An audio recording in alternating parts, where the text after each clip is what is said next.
They are the strong arm of the law. Shadowy figures who are armed and ready to take on the most dangerous criminals. It is an elite squad, there's no doubt about it. A lot of what the AOS do probably goes unrecognised or unheard of. You've been stopped by members of the undefended squad!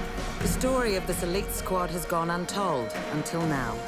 Over the next 3 weeks, an exclusive first look behind the masks of the Police Armed Offenders Squad. You get about half a second to decide what you're going to do. It was really frightening. And anybody who says that they're not frightened is full bullshit. Tonight we take you inside the cordon, right alongside New Zealand's AOS, from their dramatic origins to the modern cutting edge. I never in my wildest dreams thought that the New Zealand Police had any sort of capability like this. You know, if you pull the trigger, your life is never, ever going to be the same. You'll see for the first time through the eyes of the men and women who put themselves in the line of fire.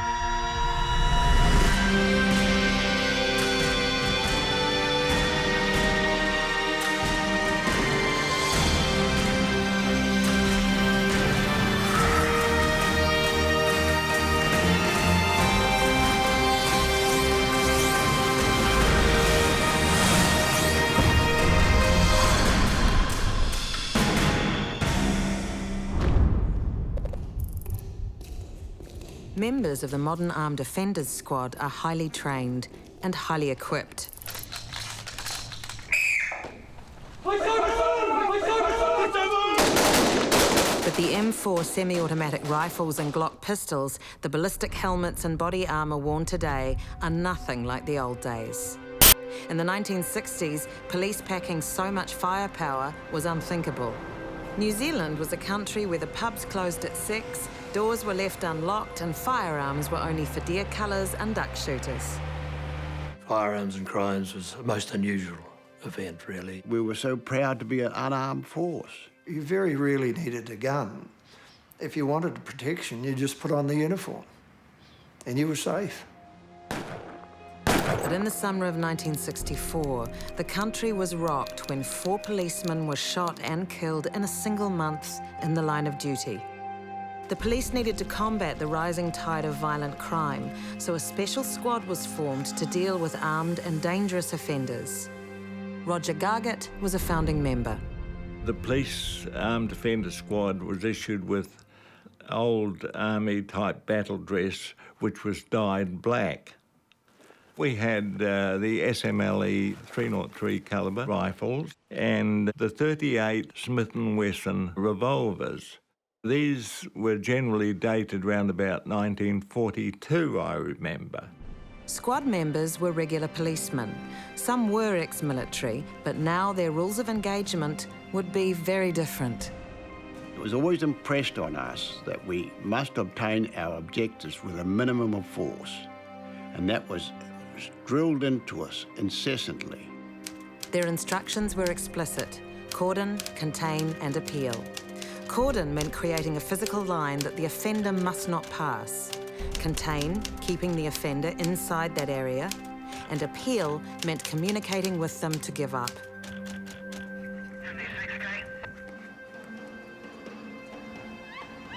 For the first few years of operations, everything went to plan. Incidents were resolved without a shot being fired. But when things went badly wrong, suddenly the squad were thrown into the spotlight. I'd known Glenn Saw for some years when he was a juvenile, committing all sorts of crimes around Karori. And I'd got to know him pretty well, really. I mean, I was a young trainee detective, sort of developed a rapport with him. Colin Lyons was on a day off in April 1970 when the phone rang. At about 8:30, I got this phone call at home to say that Glenn Saw had abducted a woman at gunpoint. Because of his history with Glenn Saw, Lyons was called in to help search for the kidnapper. On a hunch, Lyons headed up the gravel track to Wrights Hill in Karori, where he knew Glenn Saw liked to hang out. And as we went into a bend, Glenn Saw appeared in her headlights. From our right, he came down off a bank. In his right hand, he had a sort of shotgun. Get out of the fucking car! His left hand, he was holding it, his female hostage, and a rifle. Let's calm down. Put the gun on the ground. Glenn Saw was screaming at us. He was going to shoot us, and to put our hands up. And I started talking to him. I told him who it was. Talked to him by his first name. On the ground! Back off! It was crazy. Both Glensaw and this hostage were yelling and screaming. Don't come any closer! Oh, fucking He had the girl up at one stage, the rifle right up under her chin, and was pushing her chin up. And then he said, I'm going to shoot you. He said, I'm going to count to 5. I'm going to shoot you. 5! And then I'm going to shoot you! 1! And he got to 2 before 3. We leapt into the gorse, and just after we leapt into the gorse, there's a shot fire. You know, we didn't know whether he was shooting at us or what had happened. While Colin Lyons and his partner hid from Glensaw and tried to raise help, the armed offenders squad was being mobilised. The Nelson section came across to Wellington. The Wanganui section came down, Palmerston North came down, so we had quite a big team. But Glensaw and his hostage had vanished. By sunup, Colin had dusted himself off and made his way to the search HQ nearby. There was actually a base set up in Karori at the sports ground, and there was a major operation going on. There was a great deal of danger in the situation. There was no doubt about that at all. And nobody doubted that it would end with a killing of either Glensaw or Glensaw and a number of other people. Sometime late evening, it had been established that he was in his own house. Glensaw, this is the police. And so the armed offenders squad had it cordoned and contained. And they were making phone calls to him and appeals by loud hailer to him. I was in the front of the patrol that went up Garden Road to surround the house. I got this message from people in the cordon that he was calling out from the house for me. I said to my wife as I left her home that day, I said, I'm sure somebody will die today.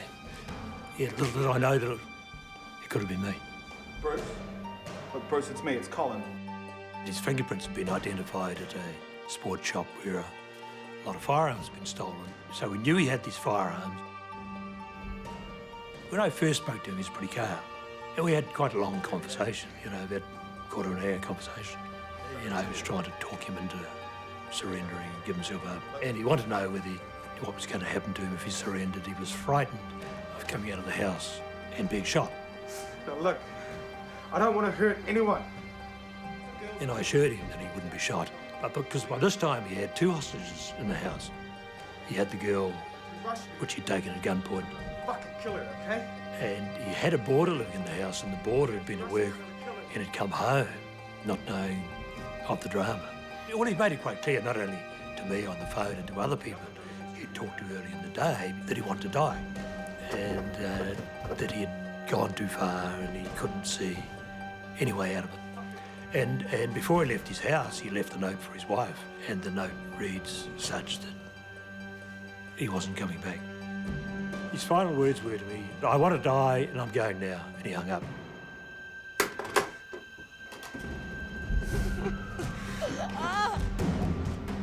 What he had said and the fact that he was going to leave the house was relayed to the armed offenders squad.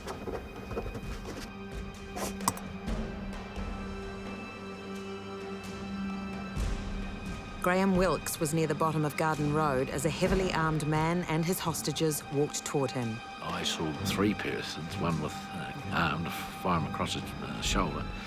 Coming down, it was Glensaw, and he called out to me and said, if you point that bloody thing at me, I'll shoot her. And we passed within 10 feet. I decided to leave the Karori base and go down towards Garden Road because I thought, you know, possibly if I was there, I might be able to talk to him some more.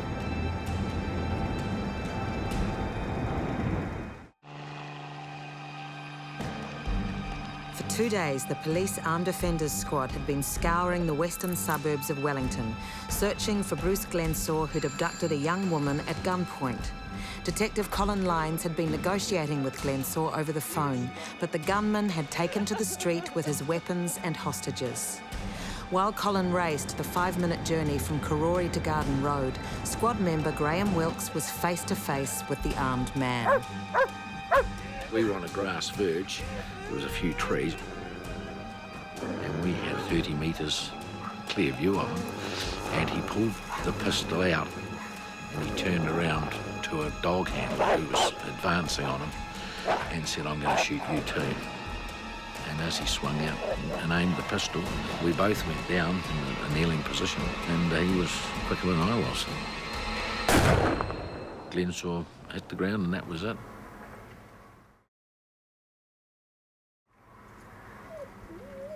But he died before I got there. He was shot.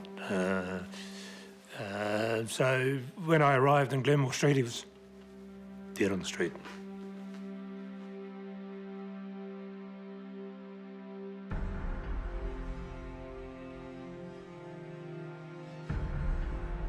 At the time he was shot, there were actually 3 guns trained on him, but only 1 gun went off.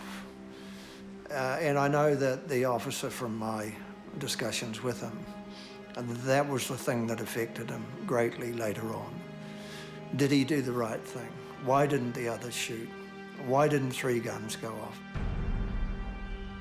I was not quick enough, clearly, but as close as I ever want to be. Is this the first time the Armed Defenders Squad has shot anyone?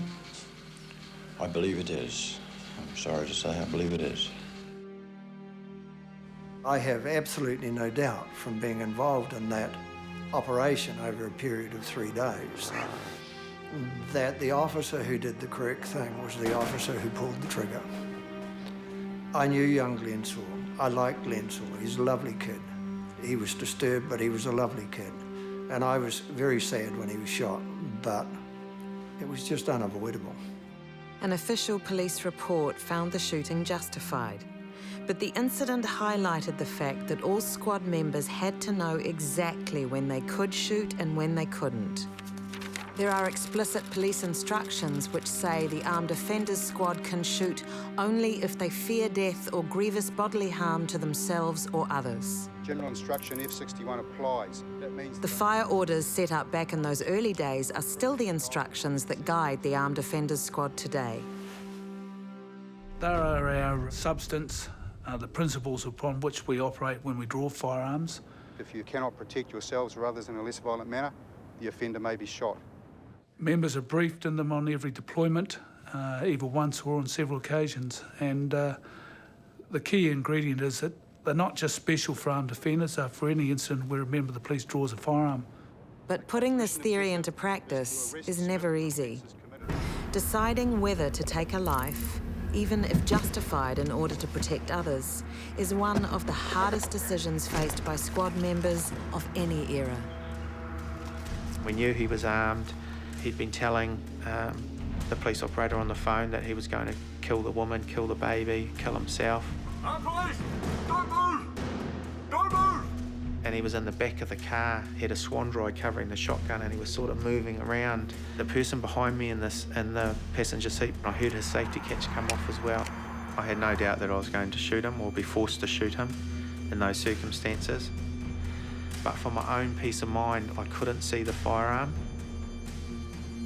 It brought you right to the edge, and it was that time to make a decision. I just thought, yep, I'm going to have to shoot this person, and in my mind I'd worked out how I was going to do it. Shooting through the window, I was going to fire 2 quick shots, one to break the window and the other one hopefully to incapacitate the offender.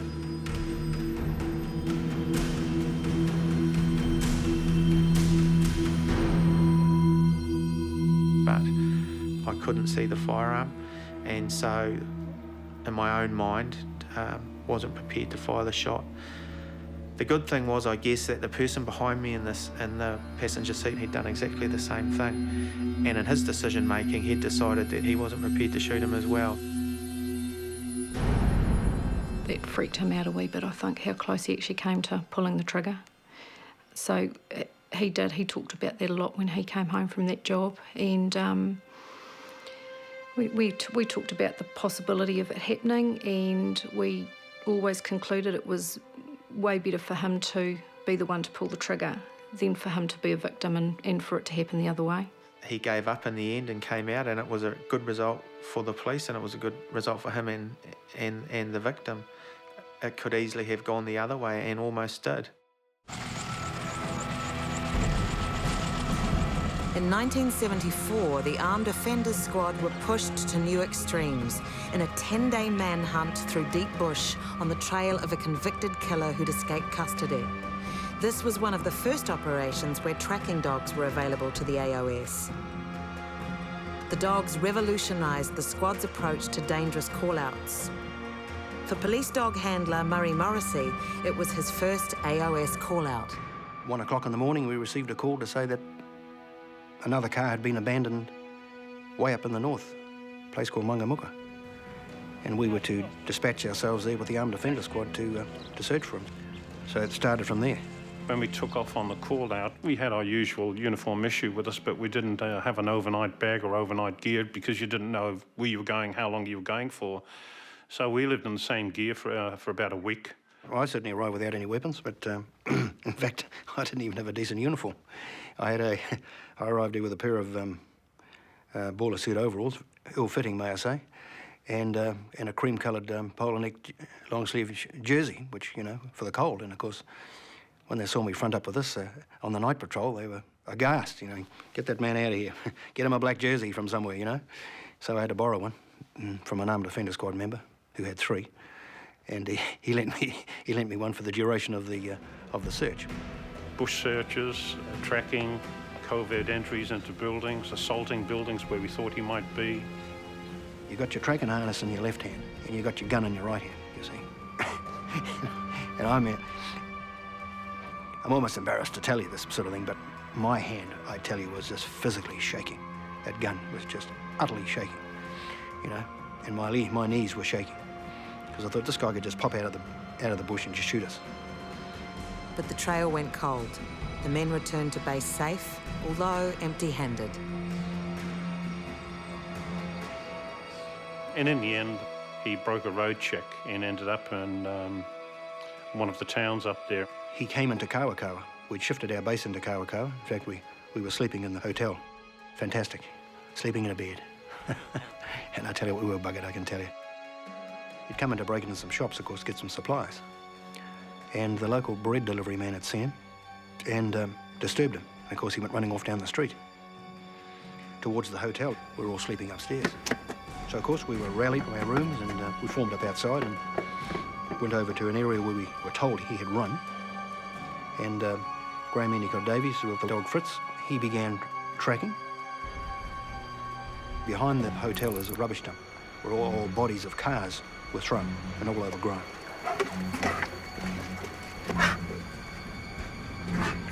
I was behind with another squad, and as Graham approached the car bodies, he came to this one particular car body.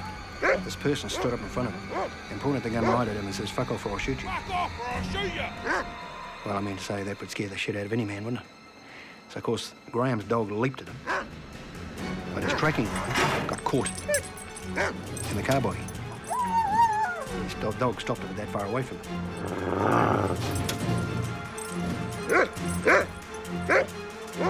The offender raised his gun again. The offender was loading a live round into the breech and was having a wee bit of a problem with it. At first we thought we were going to have to do the business. And I was behind, so of course I let my dog go mead. We raced forward and he was right in his element there. We couldn't go anywhere else, so we got him. You know, after 10 days of chasing this guy, we hit him. It was operations like this that cemented the place of dog handlers in the Armed Offenders Squad. Fortunately, in the early 70s, AOS incidents were still uncommon. But when the call-outs came, there was no warning. Even today, the life of every squad member and their family is ruled by the chance of a call-out, day or night. Sometimes it might be a couple of hours. Other times, you know, like I say, I've been away 14 days. You reach an understanding that when the pager goes and I'm needed, I'm gone, and I'll be home when the job's done. Always in the back of your mind, you're thinking, what are you going to do? What's your plan if there's a call out? You know, can I dump the family here and take the car and go, or can I get a ride with someone else, or do we take 2 cars, or how do we cope with it? At times I was really envious. I mean, it's fantastic. The pager goes, you go. He just got up and left. whatever we were doing or wherever we were, or if the kids were upset, he just left. And yeah, I'd love to just get up and go sometimes and leave the family behind for a few days. One of our daughters, Sammy, as she got a bit older and a bit more aware of things, she would often burst. As soon as a pager would go off, she'd start crying, she'd burst into tears, and because our dad would be off and gone, she didn't know when I'd be coming back. It got a bit heart-wrenching. If he was ever late and it was after their bedtime and they were all tucked in, he'd always go in and see them and give them a kiss and maybe wake them up. And that was just the sort of dad he was. The other girls were, my other daughters were okay, you know, they're interested, and they'd ask, oh, what did you do, Dad? And you know, did you catch the baddie and things like that. But for Sammy, it got a bit hard for her. Kathy was invaluable.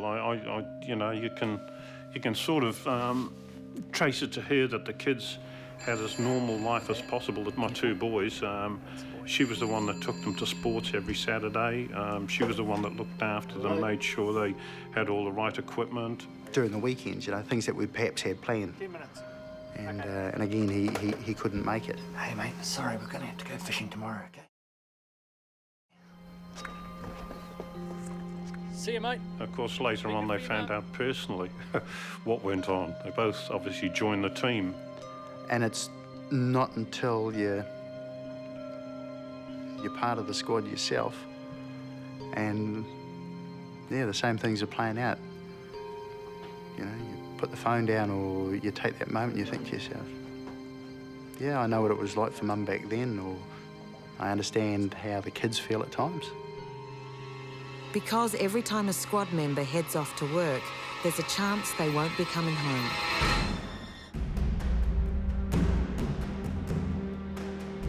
For squad members, voice appeal is their first and best weapon. Negotiating a peaceful surrender is always the goal. The police officer will do anything rather than shoot somebody. Taff Jones found himself doing some fast talking when he came face to face with an armed man in Wellington. There was a young guy, and we had a description, was firing a handgun in the air as he was walking down the street. And I was just wandering down the street. I was just by myself.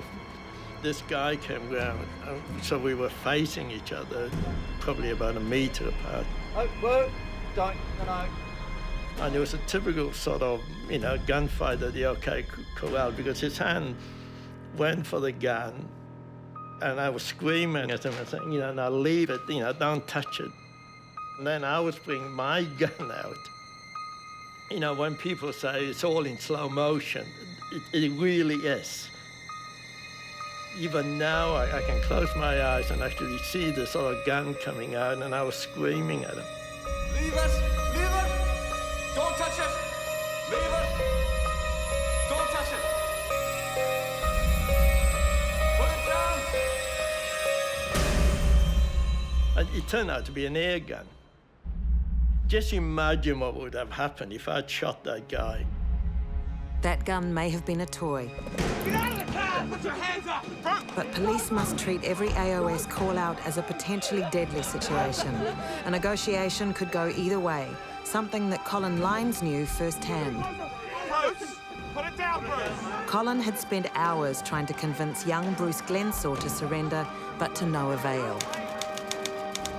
When he was confronted with another armed and dangerous man a few years later, Colin was determined that this time it would end differently. He'd gone into a sports shop in Mercer Street, opposite the Evening Post building. He was shown this gun. He grabbed the gun, grabbed some ammunition, and ran out of the building. Loaded the rifle, walked across the road and up into the Evening Post building to find his estranged wife. The man's wife was not there. Staff fled and the police were called. Colin Lyons entered the building and began a tense negotiation, face to face with the desperate man. The Evening Post building was in Willow Street, a hub of the city, a lot of foot traffic, a lot of motor traffic. A shot had been fired. He was telling us that he wanted to die and that he wanted the police to shoot him, and he'd be quite aggravated and threatening and pacing up and down. And then he would sort of calm down and we'd say to him, well, can you point the rifle away somewhere else? And he would. I was down Willer Street, lying in a doorway as a cover position in case he attempted to leave the building and come out onto Willer Street. From where he was in this room, he could see out and he could see a reflection in a shop window across the road. He could see the policeman going up and down, and he said at one stage that the next policeman that walked by, he was going to shoot him.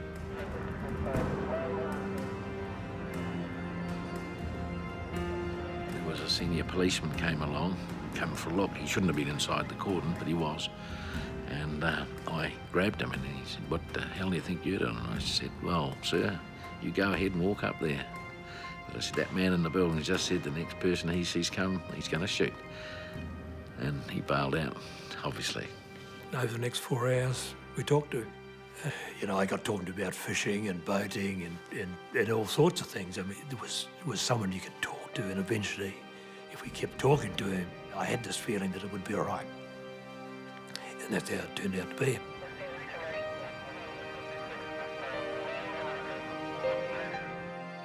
Several hours later, with no further shots fired, Colin Lyons and the offender left the building peacefully.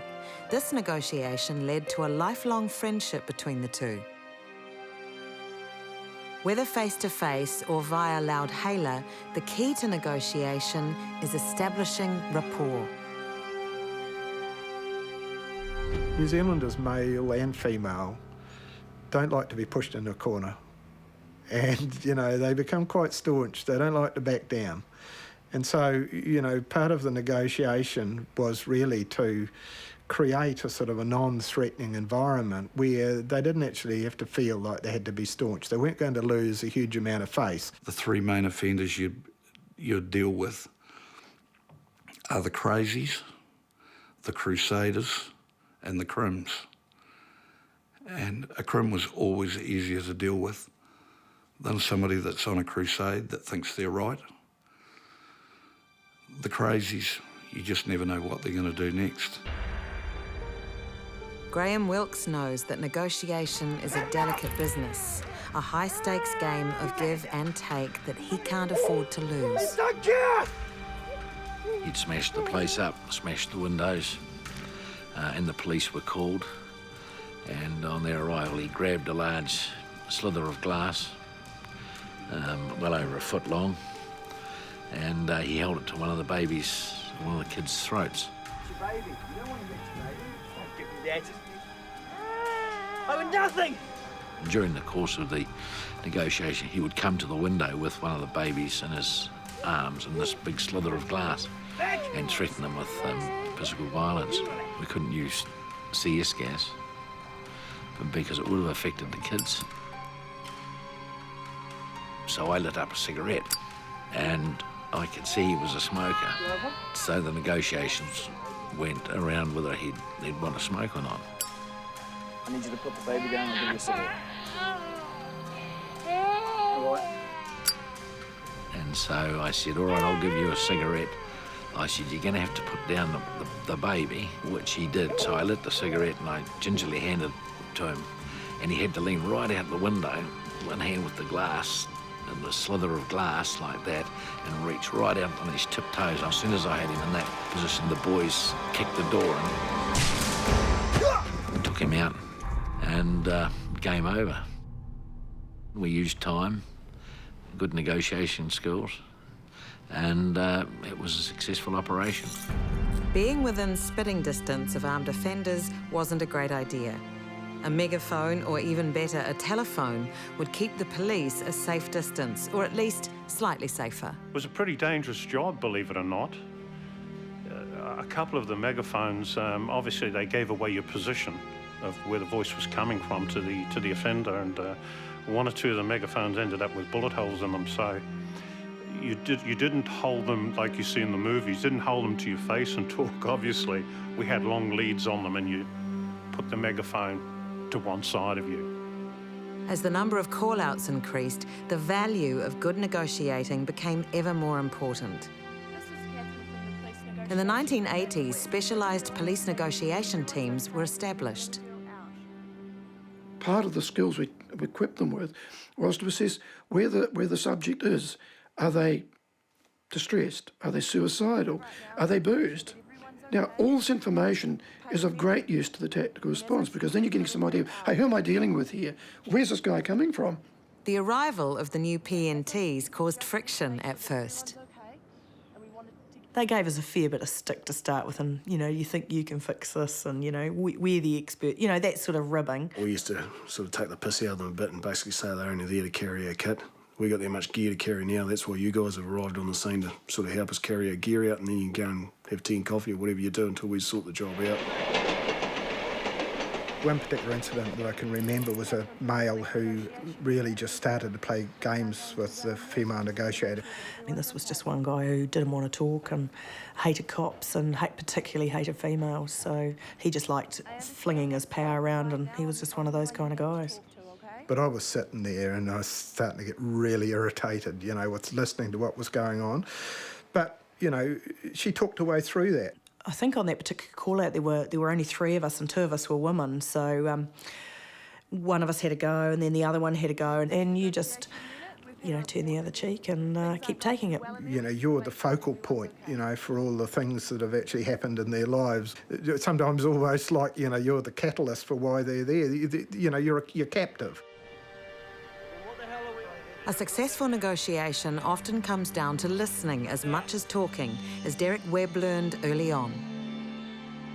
If you really listen to people, people under stress, they will usually indicate in some way of their intentions. How are you working, buddy? Webb had arrived with his squad to a domestic at an Auckland house. When we arrived on the scene, the offender was actually out of the house with a shotgun and moving around. What's it done, mate? Oi, get off my property! All right, calm down, calm down. What's the story? Fucking, she's my wife. I could beat her if I wanted. He was making some threatening gestures, but at the same time, just during part of his conversation, he said, I left the kettle on. I've left the kettle boiling in the house. And that was an indication to me he was looking for a way out. What are we all doing standing out here in the cold? Why don't you go inside and make us all a cuppa, yeah? Come on then, milk and tea. So I said to him at that stage, well, what the hell are we doing here? Why don't we go and have a cup of tea? Just put the firearm down, we're going to have a cup of tea. Yeah. And that actually happened. Come and what? He put the firearm down, we went and had a cup of tea.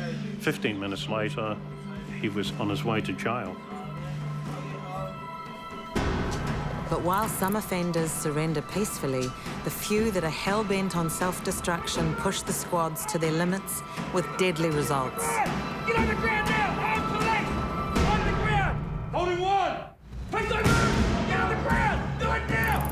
I'm police! On the ground! For armed offender squad members, an ordinary day at the office can mean facing off against heavily armed criminals. And in life or death situations, feeling fear can be a means of survival. Holding one! Definitely you feel fear, but it's harnessing that fear. It's harnessing the, I suppose, the adrenaline that starts pumping and channel it into a positive for yourself. Your vision becomes acute, your hearing becomes acute, your feelings become acute, and you're very much focused into the situation. So there's fear there, and anybody who says that they're not frightened is full of bullshit. Ken Foreman knows what it means to feel fear. He and his West Coast squad were chasing an armed and dangerous criminal late at night.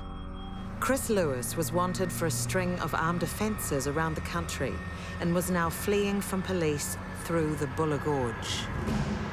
I think it was about the second corner into the Buller Gorge. We noticed some marks on the road where he'd hit the bank and gone down over the side. And the problem was that it was like a vertical bank. Somebody had to be lowered down over the bank to this vehicle. One guy couldn't go down on his own safely, so there had to be 2. And I don't know why, to this day, but I volunteered. So they roped us up, and it was in a place where we couldn't set up any lighting down onto this vehicle. So it was over you go with a torch in one hand and a pistol in the other. And one of the ropes wasn't long enough to reach the bottom, and that was the rope that I was hooked to. So I'm dangling there, my feet aren't touching the ground, and Fitzy, his rope did reach the ground. He had to sort of untie himself and go forward and check the vehicle. All I said to him was, if he's there and he fires, just hit the ground, because I'm going to empty this in that direction.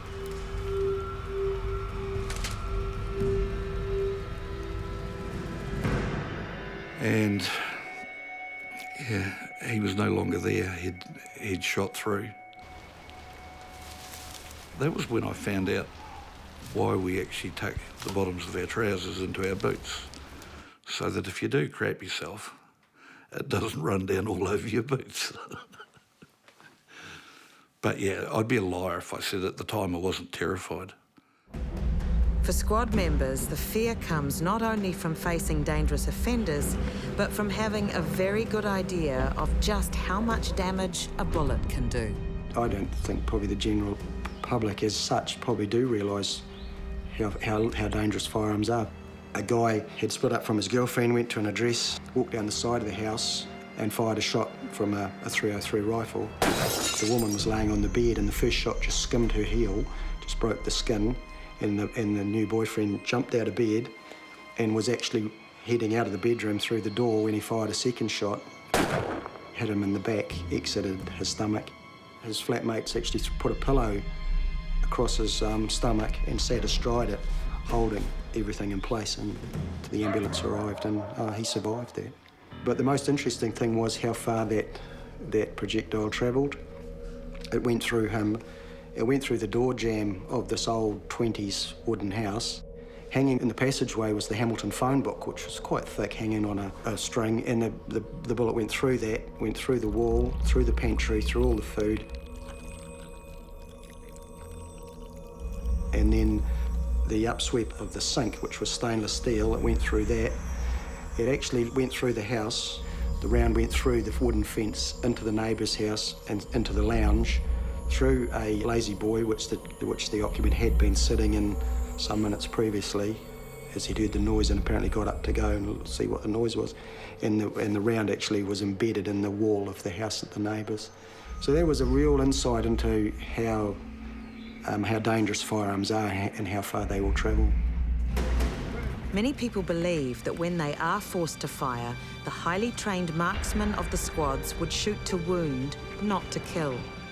But in 1975, a call-out in Christchurch City brought this issue to very public attention. The squad were called out when psychiatric patient Edward Ross threatened to stab and kill his young daughter. Stay back! Stay back! I'll do it! This was a crazed man, and he had his daughter up on the window, and he was starting to thrust the knife into the daughter's back. I'll do it!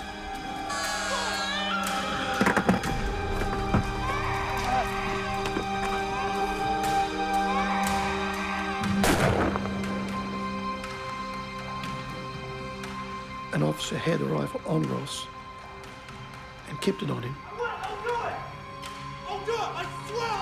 And when he attempted to put the knife into his daughter, he couldn't pull the trigger. Another officer took the rifle off.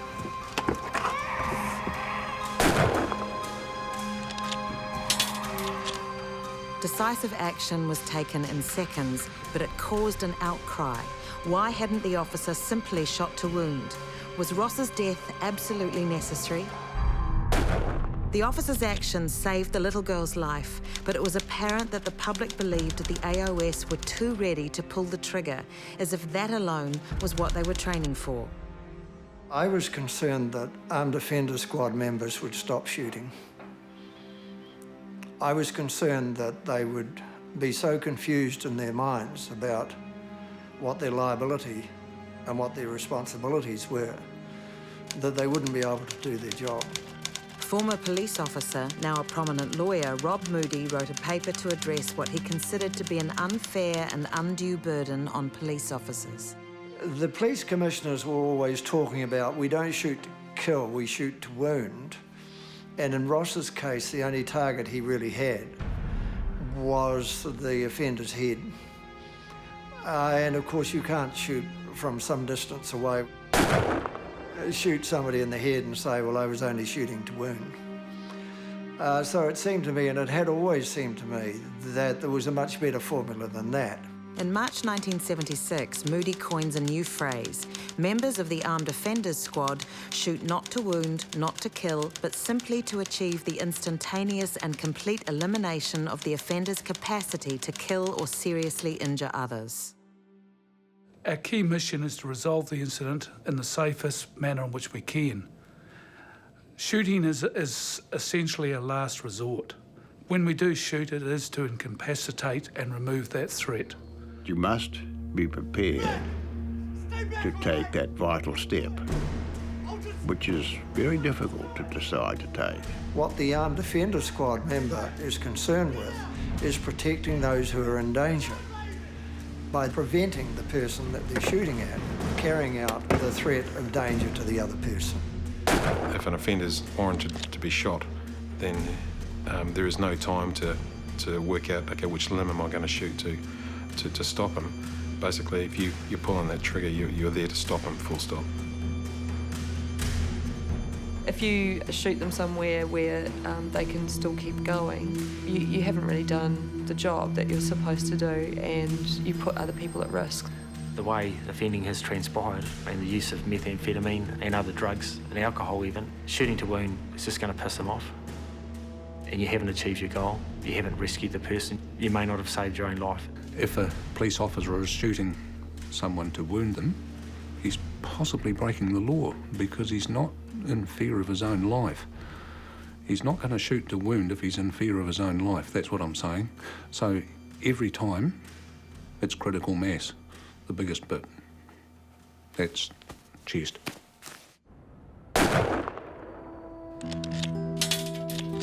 But even with justification in law, taking another life doesn't come easy, as that Christchurch policeman found out. Sometime later, his son said to him, "Dad, you've killed a man." And I know that this officer was very upset at this, at the awe and the way it was said. You know, that officer has to live with that for the rest of his life, but he had to do it. You know, if you pull the trigger, your life is never, ever going to be the same. It's a terrible thing, but that's just the way it is. Next week, the 1980s bring a call-out in Wellington which puts squads on notice throughout the country. A gunman firing shots in downtown Auckland hospitalises one member of the team. The tension around that truck, I mean, you could smell it. You knew that the TV cameras were out there filming it and the whole world was watching it. And the shadowy anti-terrorist squad are tested for the first time in a seaside village called Aramoana. I thought he'd done a murder-suicide, and I was convinced that someone who'd done such horrendous things couldn't live with themselves.